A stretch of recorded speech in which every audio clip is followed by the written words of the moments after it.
Young tiger NTR నటించిన దేవర వస్తోంది. కొరటాల శివ ఈ movie director. Teaser and trailer దేవరపై అంచనాలు బానే పెంచాయి. సెప్టెంబర్ 27న దేవర మూవీని భారీ స్థాయిలో రిలీజ్ చేసేందుకు ప్లాన్ చేశారు. రిలీజ్ డేట్ దగ్గర పడుతున్న కొద్దీ ఎన్టీఆర్ ఫ్యాన్స్ లో టెన్షన్ పెరుగుతోంది. అసలు ఏమైంది?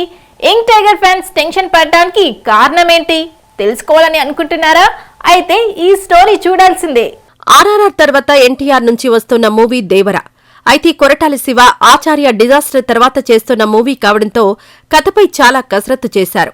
మరీ ముఖ్యంగా రాజమౌళితో సినిమా చేసిన తర్వాత ఆ హీరోకు వరుసగా ఫ్లాపులు రావడం అనేది సెంటిమెంట్ గా మారింది. ఆ విషయం ఎన్టీఆర్ కు కూడా తెలుసు. అందుకనే కొరటాలతో దేవర సెట్స్ పైకి తీసుకురావడానికి చాలా టైం తీసుకున్నాడు. రాజమౌళితో సినిమా చేసిన హీరోకు తర్వాత ఫ్లాప్ వస్తుందనే విషయం మెగాస్టార్ చిరంజీవికి కూడా తెలుసు. అందుకనే ఆర్ఆర్ఆర్ తర్వాత చరణ్ ఆచార్య సినిమాలో నటించినప్పటికీ రాజమౌళి సెంటిమెంట్ ను బ్రేక్ చేస్తామని స్వయంగా చిరంజీవి ఆచార్య ప్రీ రిలీజ్ ఈవెంట్ లో చెప్పారు. కానీ జక్కన్న సెంటిమెంట్ ను బ్రేక్ చేయలేకపోయారు. ఆచార్య పెద్ద డిజాస్టర్ అయింది.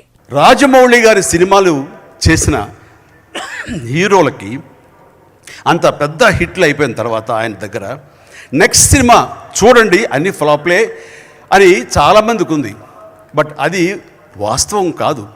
అది ఆ కంటెంట్లో అప్పుడు ఏదో మిస్ఫైర్ అలా అయి ఉండొచ్చు. నేను అలాంటి వాటిని నమ్మను.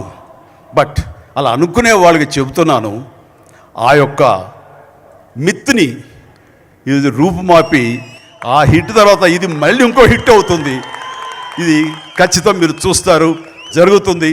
మనందరం కూడా దీన్ని ఆస్వాదిద్దాం, ఎంజాయ్ చేద్దాం ప్లీజ్.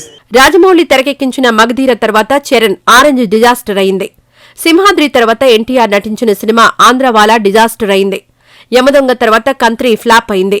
బాహుబలి తర్వాత ప్రభాస్ నటించిన సాహో, రాధేశ్యామ్, ఆదిపురుష్ సినిమాలు బాక్సాఫీస్ దగ్గర బోల్తా పడ్డాయి.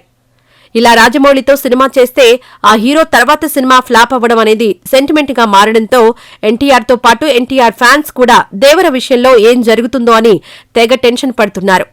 దీనికి తోడు దేవర ట్రైలర్ కు పాజిటివ్ ఫీడ్బ్యాక్ తో పాటు నెగిటివ్ టాక్ కూడా వచ్చింది.